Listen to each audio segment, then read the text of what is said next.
Morning friends. तो आज हम लोग क्लास 10th का रिफ्लेक्शन ऑफ लाइट यानी प्रकाश का प्रवर्तन देखेंगे, जिसमें आपका संबंध हम लोग देखेंगे रिलेशन बिटवीन एफ और आर, यानी एफ बराबर r/2 को सिद्ध करना बहुत ही बिल्कुल ही आसान भाषा में सीखेंगे। तो चलिए, है ना, यही आपका यह सूत्र है, ठीक है। एफ बराबर r/2 जो सिद्ध किया गया है, इसी को हम लोग समझते हैं कि यह कैसे, है ना, प्रूव किया जाता है।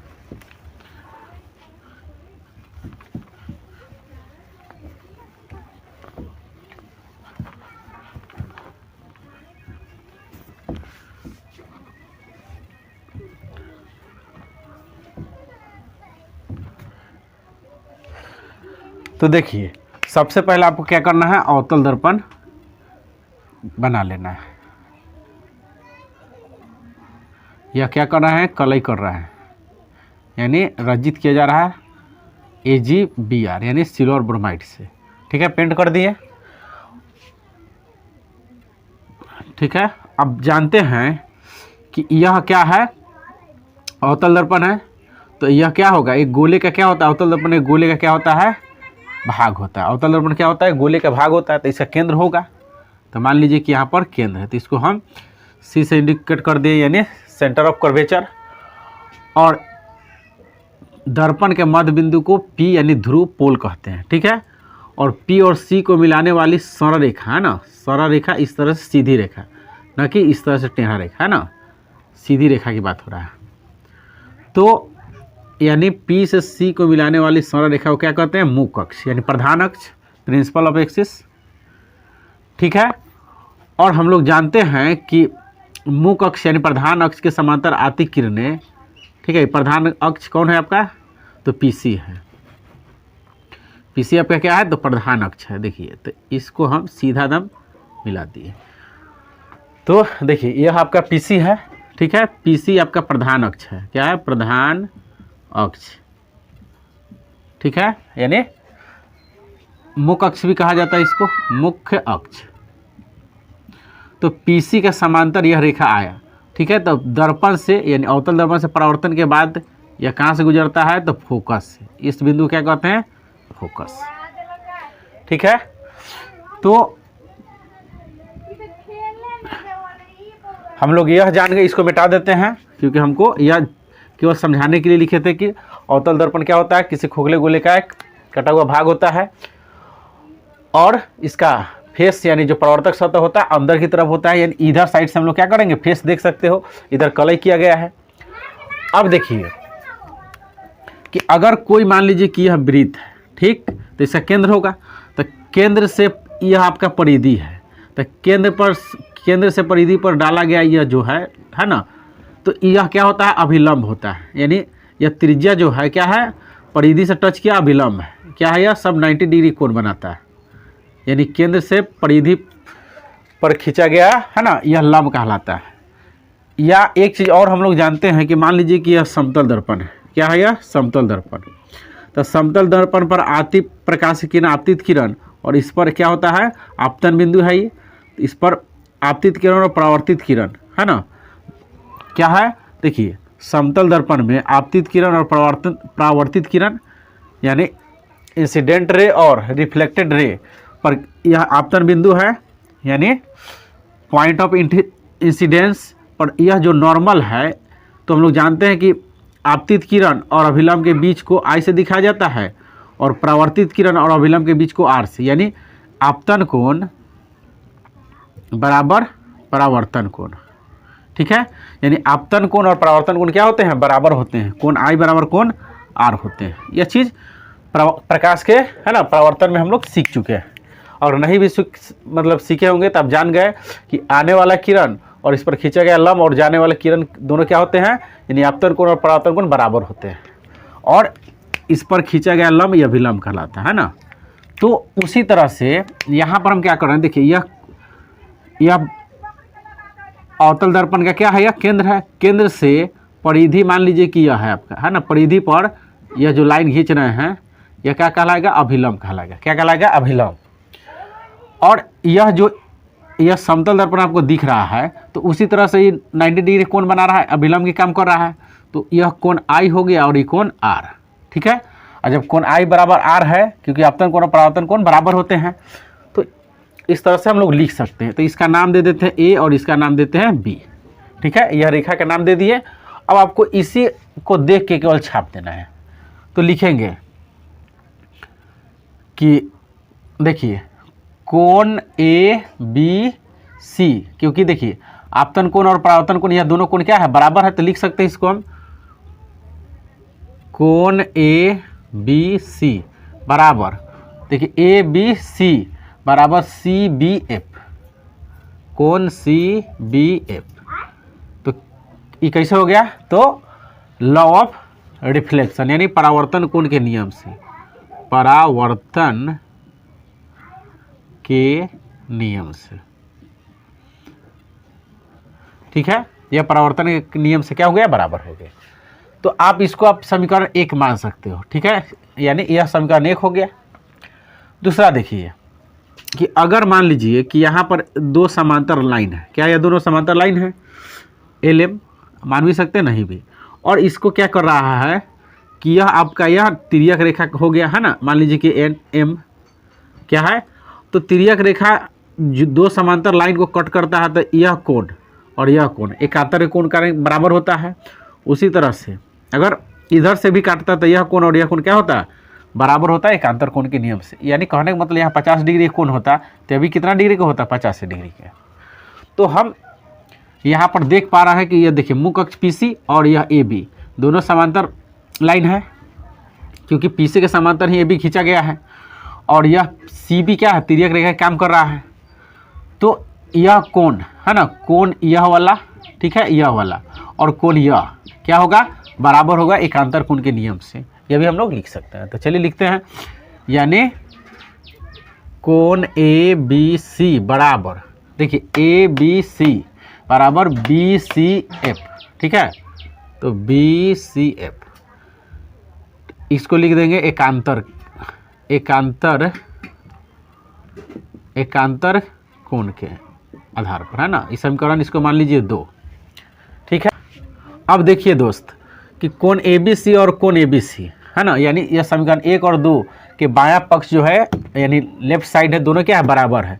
तो राइट साइड भी क्या होगा, बराबर होगा। तो लिख सकते हैं कि समीकरण है ना, इक्वेशन 1 एंड 2 से, है ना, हो गया। तो इसमें ए बी सी बराबर है, तो इसका बायां पक्ष बराबर है, तो दायां पक्ष भी बराबर होगा, ठीक है। तो लिख सकते हैं कोण सी बी एफ बराबर कोण बी सी एफ, ठीक है। यह आपका समीकरण हो गया कितना, छोड़िए इसको समीकरण, मतलब यह बराबर हो गया। चाहिएगा तो इसको मान भी सकते हैं।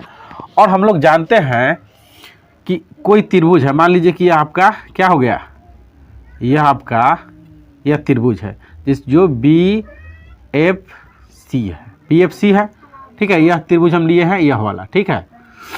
अब देखिए इसमें कोण बी है ना, यहाँ पर देखिए कोण बी और कोण सी क्या है, बराबर है। कोण बी बराबर कोण सी है। तो देखिए कोण बी के सामने वाला भुजा कौन है, तो देखिए यहाँ कोण बी के सामने वाला भुजा सी एफ है, तो यहाँ पर हम सी एफ लिख सकते हैं। और कोण सी आपका यह है, तो इसके सामने वाला भुजा क्या है, ई है। बी एफ है या तो एफ बी है, तो हम इसके सामने बी एफ या तो एफ बी लिख सकते हैं। क्योंकि देखिए आप बी एफ लिखो या तो एफ बी लिखो, है ना, कहने का मतलब लाइन मान लीजिए किया है, ठीक है। तो ये ए बी है, तो आप इसको ए बी लिखिए चाहे इसको बी ए लिखिए, मतलब इधर से धरिए चाहे इधर से, बात एक ही है। तो इस तरह से हम लिख सकते हैं कि सी एफ बराबर बी एफ, ठीक है। क्योंकि हम लोग जानते हैं ज्योमेट्री में हम पढ़े हैं, हम लोग पढ़े हैं कि अगर दो कोई त्रिभुज के दो कोण बराबर रहेगा तो दो भुजा बराबर रहेगा, और दो भुजा बराबर रहेगा तो दो कोण बराबर रहता है। अगर तीन वो कोण बराबर, जैसे समद्विबाहु त्रिभुज हम लोग जानते हैं, समबाहु त्रिभुज सॉरी, तो इसका अगर सारा कोण 60 डिग्री के है ना, यानी सारा कोण बराबर है तो इसका सारा भुजा भी बराबर होता है। तो यह ज्योमेट्री में हम लोग जानते हैं, उसी आधार पर हम जानेंगे कि यहाँ त्रिभुज बी और सी क्या है, कोण दो बराबर है, समद्विबाहु त्रिभुज है, इसके सामने वाला दो भुजा भी बराबर होगा। तो इस तरह से इसको हम लोग समीकरण 3 मान लिए, ठीक है। इसको मिटा देते हैं। अब देखिए है ना, इसको भी रफ कर देते हैं।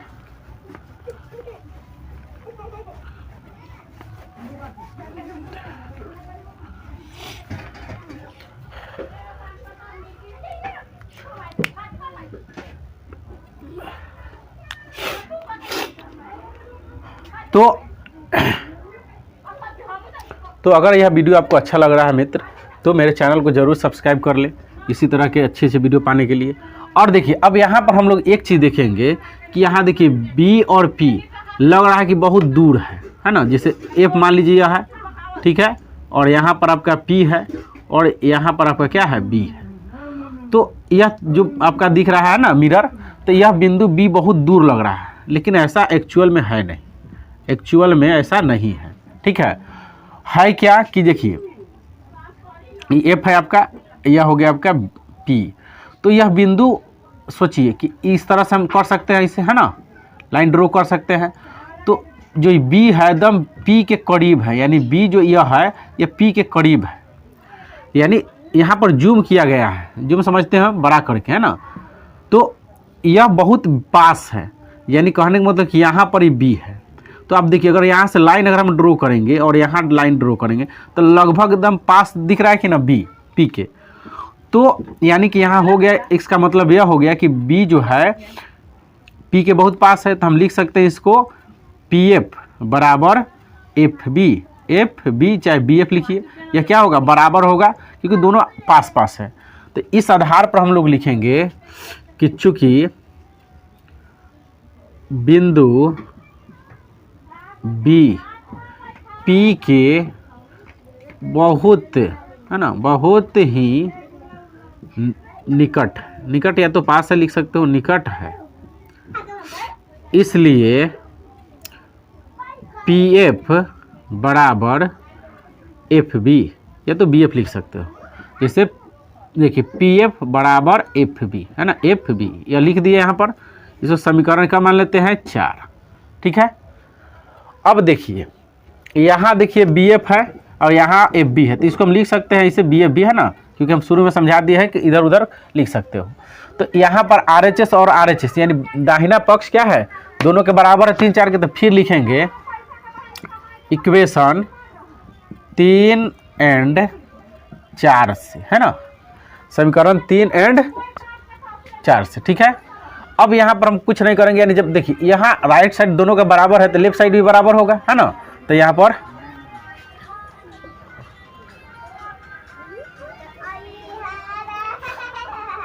तो हम लोग जानते हैं मित्र कि अगर मान लीजिए कि ना आर एच एस बराबर है दोनों का, या तो हम एल एच एस ही बराबर होगा, तो हम लिख सकते हैं अब सी एफ बराबर पी एफ। ठीक है, तो इस तरह से हम लोग समझिए कि 90% काम कर चुके हैं। उम्मीद है कि आपको यह वीडियो समझ में आ रहा होगा। अगर अच्छा लग रहा है तो ज़रूर, है ना, चैनल को सब्सक्राइब कर ले। अब देखिए अब कुछ नहीं करना है, इसको पहले रफ कर देते हैं। आप देखिए कि पीसी जो है आपका प्रिंसिपल एक्सिस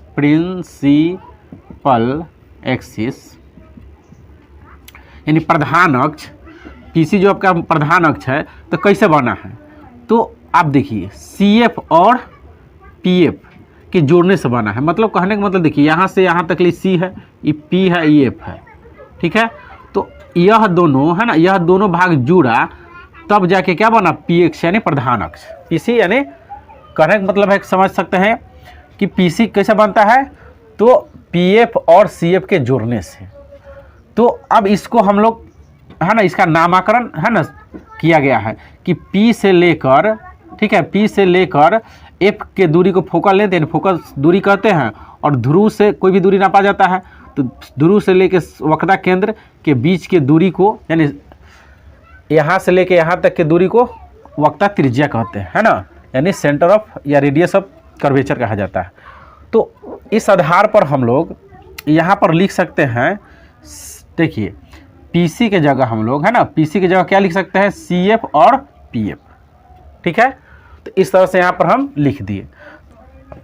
तो मित्र यहाँ पर आप देखें कि पीसी की जगह क्या लिखा सकता है, ये दोनों के जोड़ के बराबर है क्या, पीसी, और यहाँ पर हम इसको समीकरण 5 मान लेते हैं। ठीक है, तो बताइए सीएफ के जगह, यहाँ पर सीएफ के जगह पीएफ लिखा सकता है, तो लिख दे रहे हैं पीसी बराबर सीएफ के जगह यहाँ भी हम पीएफ लिख दिया, पहले से वहाँ पीएफ ही है। ठीक है, यहाँ लिख सकते हो क्या, तो समीकरण कैसे, 5 से। ठीक है, अब देखिए यहाँ पर देखिए P से लेकर F के बीच के दूरी को स्मॉल f कहा जाता है, तो यहाँ पर हम जोड़ देते हैं। देखिए पी एफ, जैसे मान लीजिए एक्स जोड़ एक्स कितना हो जाएगा 2x होगा ना, तो उसी तरह से पी एफ हो जाएगा 2pf, ठीक, और बराबर इधर पी सी। तो अब जान चुके हैं कि फोकल लेंथ को, फोकस है ना, पी से लेके एफ के बीच की दूरी को एफ से है ना इंडिकेट किया जाता है, फोकस दूरी कहा जाता है। तो यहाँ हो गया 2f, क्या हो गया 2f। और पी से लेके सी के दूरी को, यानी यहाँ से लेके यहाँ तक की दूरी को कैपिटल आर यानी वक्र त्रिज्या कहा जाता है। तो ये आपका हो गया आर। तो अब देखिए आर बराबर गुना में है तो इधर आ गया बटा में, तो एफ के मान निकल गया, इसको सीधा करके लिख सकते हो एफ बराबर r/2, यानी फोकस दूरी वक्र त्रिज्या की क्या होती है, आधी होती है। तो आप समझ चुके हैं कि कितना आसानी से आप है ना यह एफ यानी relation between F and R में दिखा सकते हो। तो उम्मीद है कि आपको यह वीडियो है ना अच्छा लगा हो। तो एक बार और मेरे चैनल को सब्सक्राइब कर ले मित्र, और अपना ध्यान रखें। जय हिंद, जय भारत।